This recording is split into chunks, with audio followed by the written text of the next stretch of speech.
ကဲဒီနေ့တော့ခြံထဲမှာအခင်းပေါက်ရင်းနဲ့ဒါကြောက်လေးနှလုံးတွေ့ထားလို့ပြပေးလို့ဗျအရင်တော့ဒါရှေးတော့လူတွေပေါ့ဗျာမြစ်တို့တော့တုံးမွန်ပေါ့ဗျာအပဲ့တွေဗျအပဲ့ဆိုရင်ကြောက်မျိုးတွေကမော့စီစာတွေဗျမော့စီစာမျိုးတွေကြောက်မျိုးတွေကလုံးဝမော့စီစာမျိုးတွေဗျအပဲ့ဆိုရင်ဒါခြံထဲမှာဒီမှာကြောက်ဖြုံလီးပင်3ပင်6ပင်ဗျအလုံးပေါင်း6ပင်စိုက်မယ်ဆိုပြီးတော့ဒါဒီနားလေးမှာပေါ့ဗျာဒီနားလေးမှာတော့ပေါက်လာရှူပေါက်မလား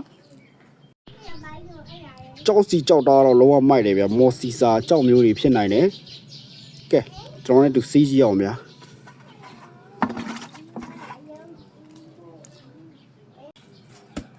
ဒါအလုံးပေါင်းကျွန်